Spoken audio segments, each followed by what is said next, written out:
show. I'm Scott the Savage Squirrel, and this is my 20th episode. Well, obviously, if you read the card, you'd obviously know that already. But welcome anyway.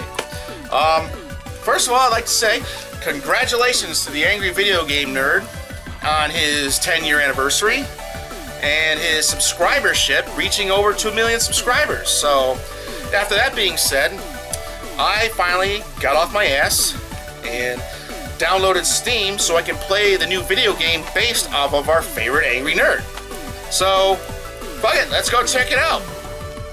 The Angry Video Game Nerd 2, developed by Freakzone Games in 2016. Okay, before I get started, I should let you know that I have not played the first game, so I won't be making any comparisons between the two. However, I will play the first game when I have some extra time.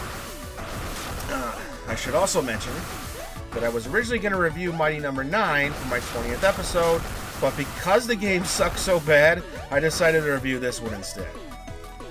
I'm not really in the mood to review a shitty game.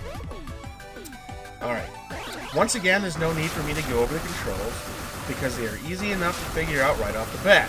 And as long as your name isn't Sarah Palin, you should not have any problems whatsoever. Besides, there is an unnecessary tutorial that you're forced to play through at the beginning of the game. Yes, that's what the developers called it.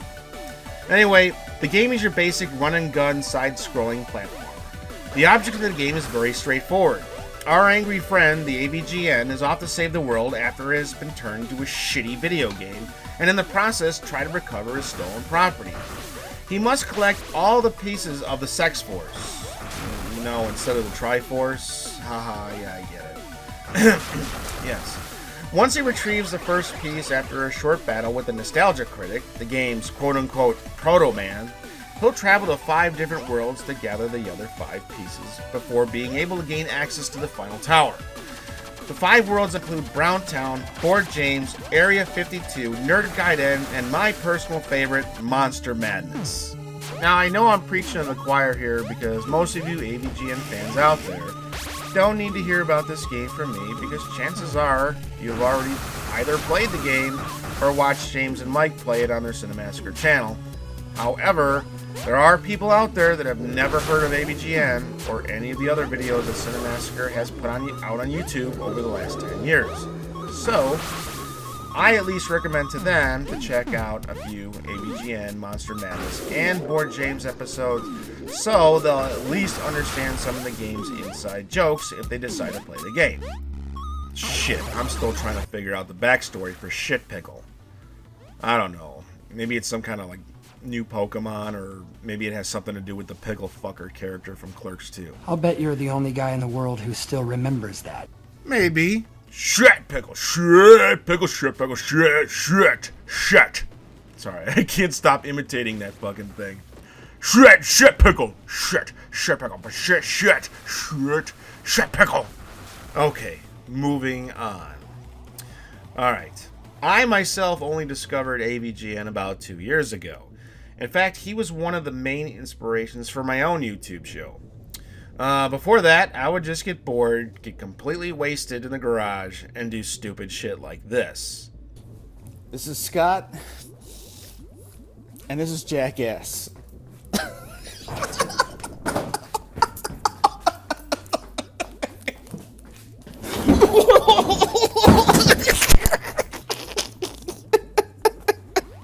Yeah.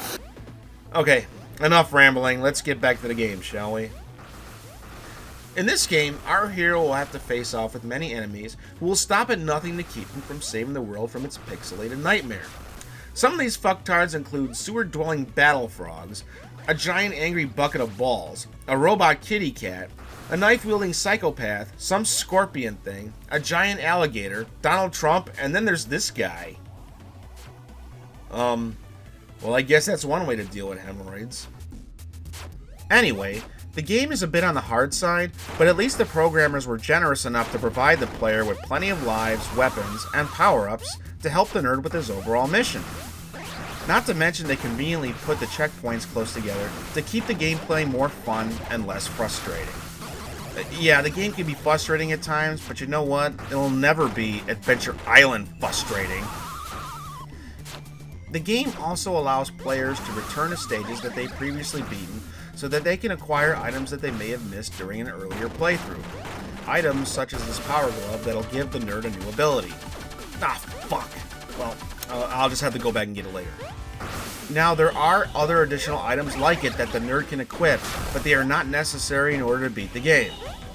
Overall, the game is really fun. It's got everything that I look for in a 2D side-scrolling platform game. The game may seem difficult at first, but after a few playthroughs, players should be able to get through some of the stages without losing very many lives. Also, the soundtrack and sound effects in this game are really top-notch as well. The Hippo Hell track in the Poor James world is my favorite because it reminds me of Mega Man 2 for the NES. I also like the fact that the programmers put the funny nerd commentary text at the bottom of the screen so that the gameplay would not be hindered in any way. You could just ignore it and continue playing, unlike some games. I'm looking at you, Mega Man X6. And another thing that's also cool is that this is a fast-paced game. When you die, you're thrusted right back into the action again. There's no fucking around. The game doesn't need to remind you how many lives you have or what stage you're on because you already know that shit. It's just, you just die and you just fucking move on, right back into the fucking action. Just the way I like it. Well, I think I covered just about everything. Damn, that's gotta be pretty cool to have your own fucking video game. I wish I had my own video game. Instead, I'll just have to settle for hacking a copy of Super Mario Bros. 2 and putting myself in the game. Maybe one day I'll get my own fucking video game too. I'm not gonna hold my breath though, that's for sure. So, what happens when you get all 6 pieces of the Sex Force? Well, you're just going to have to download the game and play for yourself.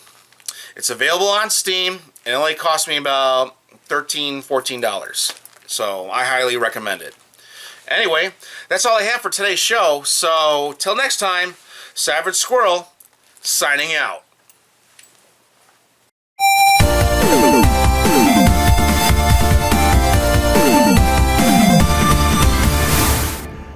Shit, pickle. Lay down, Elliot. Lay down. Good dog.